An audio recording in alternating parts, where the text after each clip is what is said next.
Good morning friends, welcome to Lakshya academy YouTube channel. मैं नरेंद्र कुमार और आपका नाम बताइए भैया। सर चंदन गुप्ता। यस, ये है चंदन गुप्ता।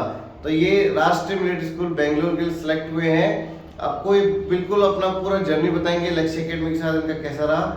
चंदन जो है इनका भाई भी लक्ष्य अकेडमी से पढ़ा हुआ है और उनके बारे में बताएंगे और उनको लक्ष्य अकेडमी के बारे में कैसे पता लगा, क्योंकि इनके जो फ्रेंड्स है जो इनकी कैंटोनमेंट में वहाँ पे क्वार्टर्स में रहते थे वो लक्ष्य अकेडमी में पढ़े हुए। तेजस मौर्य उनका नाम है, राष्ट्रीय मिलिट्री स्कूल बेंगलोर में भी पढ़ रहे हैं। उनके थ्रू इनको पता लगा। और एक और है साईपाल है, कौन से बच्चे? प्लवन गोगोई है। प्लवन गोगोई भी इन्हीं यूनिट के हैं, उनको भी इन्हीं के थ्रू पता लगा था। तो वो सब चीजें ये आपको बताएंगे since beginning from the roll number. तो सबसे पहले आपका स्वागत है एंड हमारे व्यूअर्स को सभी को धनतेरस की बहुत बहुत शुभकामनाएं एंड दिवाली की एडवांस में आपको हैप्पी दिवाली।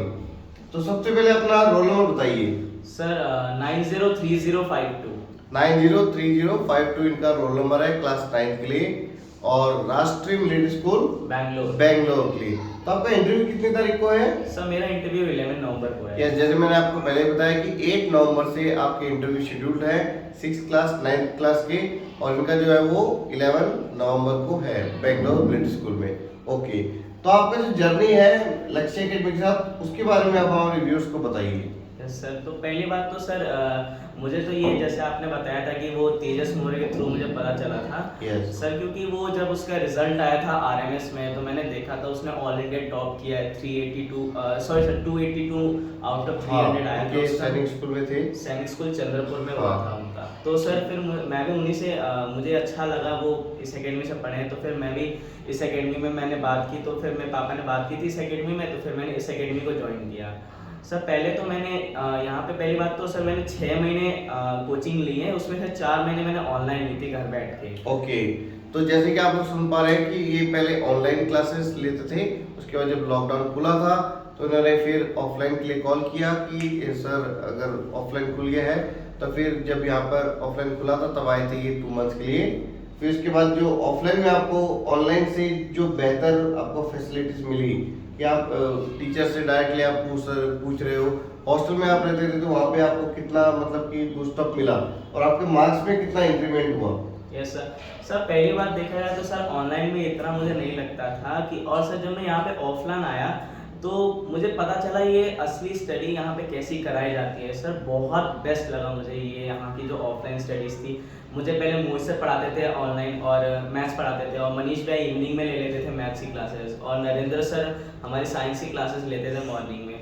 तो फिर जब मैं यहाँ पे ऑफलाइन पहुँच गया तो फिर यहाँ पे एक्चुअली हमारे सबसे ज़्यादा मनीष भाई क्लासेस लेते थे मैथ्स के, और साइंस के एक नरेश सर थे वो भी हमारी क्लासेस लेते थे।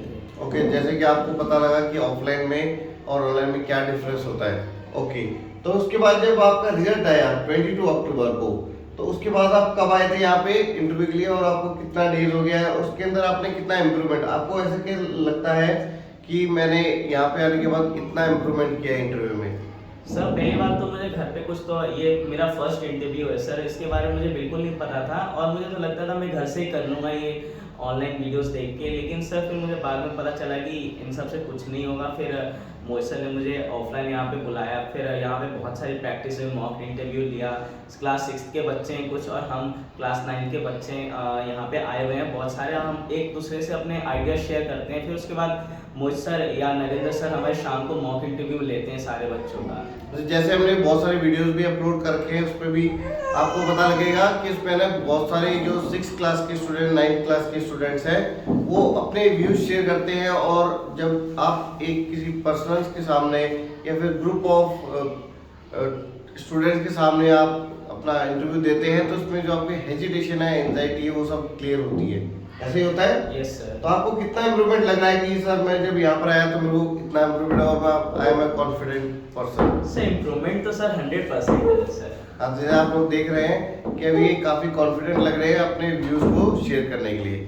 तो आपके भाई के बारे में आप बता रहे थे कि वो भी यहाँ से पढ़े हुए हैं। यस सर, तो मेरा बताइए। भाई भी सर मेरे साथ ऑनलाइन क्लासेस लेता था, फिर वो मेरे साथ यहाँ पे ऑफलाइन भी आया था सर। तो उसका तो पहले उसमें जितना मेरे अंदर इम्प्रूवमेंट हुआ सर, उसके अंदर बहुत ज़्यादा हुआ है सर। ओके। और उसका सैनिक स्कूल अंबिकापुर में भी हो गया और वो वहीं पे स्टडी कर रहा तो है सैनिक स्कूल अंबिकापुर में भी वो स्टडी कर रहे हैं। कौन सी क्लास में है वो? Sir, class 9th। क्लास 9 में हो गए हैं। ओके, तो जैसे कि आप लोगों को हमने बताया कि चंदन गुप्ता की जो जर्नी है, राष्ट्रीय मिलिट्री स्कूल बेंगलोर में इनका 11 नवंबर को इनका इंटरव्यू शेड्यूल है और इतने सारे इन्होंने मॉक इंटरव्यू अभी तक यहाँ पे दिए हैं और बच्चों से ये भी है जो क्लास 6 के हैं, उनके भी ये मॉक इंटरव्यू आपस में शेयर करते रहते हैं और उनका जो रूटीन रहता है वो मॉक इंटरव्यू के लिए रहता है। स्पेशली ये मॉक इंटरव्यू के लिए इधर आए हैं और जैसे कि हम लोग आपको बता रहे हैं कि जैसे जैसे स्टूडेंट्स जो जा रहे हैं, जैसे अभी चंदन गुप्ता है, इनका भी जो ट्रेन का शेड्यूल है वो भी कितने तारीख को आपका 6 तारीख को, Yes, sir. 6 नवंबर को है। दिवाली के बाद ये यहाँ से जाएंगे, तो वहाँ पर जाने के बाद ये अपना जो भी इंटरव्यू का शेड्यूल है वो अपना प्रिपेयर करके जाएंगे और we wish him very best of luck, इनका फाइनल सिलेक्शन हो जाए। Thank you, sir. एंड आप कुछ हमारे व्यूअर्स को बताना चाहते हैं कि जिनका सिलेक्शन नहीं हुआ है, जैसे रिटर्न में कई बार नहीं होता है तो थोड़े से डीमोटिवेट हो जाते हैं, तो उनके लिए आप बताना चाहेंगे या फिर जो सेलेक्ट हुए उनको भी आप थोड़ा सा बताना चाहेंगे? यस सर, जैसे जिन बच्चों का नहीं हुआ है इस बार रिटर्न में और वो घर से ही पढ़ रहे थे या कहीं से ऑनलाइन क्लासेस ले रहे थे या कोई दूसरे एकेडमी से ले रहे थे, मैं तो सर बस उनको इतना ही बोलना चाहूँगा, ये हमारे एकेडमी में आ जाए, लक्ष्य एकेडमी में। सर यहाँ पे बहुत ही अच्छा एकेडमी सर, मुझे तो नहीं पता था कि मेरा ये दोनों में हो जाएगा, राष्ट्रीय मिलिट्री स्कूल और सैनिक स्कूल में सर। और मेरे पापा को भी इतना मतलब मुझे मेरे पे कॉन्फिडेंट, उनको विश्वास था कि मेरा होगा, लेकिन सर मुझे इतना नहीं लगता था। जब मैं यहाँ पे एकेडमी में पहुँचा तो मुझे लगने लगा कि हाँ मेरा तो होने वाला है, दोनों में हो जाएगा मेरा, इतना मैं कॉन्फिडेंट हो चुका था। ओके, तो बेटे जैसे कि सभी व्यूअर्स को मैं बताना चाहता हूँ कि आप निरंतर प्रयास करते रहिए। मीन्स कि जहाँ पर आपकी कमी, जिस सब्जेक्ट में आपको डाउट है उसको क्लियर करिए, बस वही है। आप बिना कोचिंग के भी इस एग्जाम को निकाल सकते हैं। मीन्स आपके जो डाउट है वो क्लियर होने चाहिए। मॉक इंटरव्यू आपको देना है, किसी भी एकेडमी का दीजिए। मॉक इंटरव्यू से आपको, मॉक टेस्ट से आपको ये पता लगता है कि आपके जो पैटर्न है, जो मिलिट्री स्कूल सैनिक स्कूल जो पैटर्न है उसमें आप कितना प्रिपेयर कर रहे हो और आपको कितने प्रिपरेशन की जरूरत है। और अगर आपको जो भी कोचिंग के लिए इंक्वायरी करनी है तो 9636961534 जो हमारा कॉन्टेक्ट नंबर, उसमें व्हाट्सएप करिए। आप कॉल्स नहीं उठा पाते हैं क्योंकि बच्चों के भी कॉल्स आते हैं, व्हाट्सएप करिए। टेलीग्राम चैनल है उसके ऊपर भी आपको इन्फॉर्मेशन मिलती रहती है और जो हमारा यूट्यूब चैनल है उसमें कमेंट सेक्शन में जाके वहाँ पे अपने क्वेरीज डाल दीजिए कि सर मेरा फ़ोन मैंने किया था उठाया नहीं, या फिर जो मेरी क्वेरी है ये है, मेरा डेट ऑफ बर्थ ये है, मेरे को क्या करना चाहिए, कौन से स्कूल का एग्जाम दे सकता हूँ, तो वहाँ पे भी आपकी क्वेरीज को सॉल्व किया जाएगा। ओके, तो मैं और चंदन गुप्ता आप सभी व्यूअर्स को एक बार फिर से हैप्पी दिवाली विश करना चाहते हैं। Happy Diwali. Okay, thank you.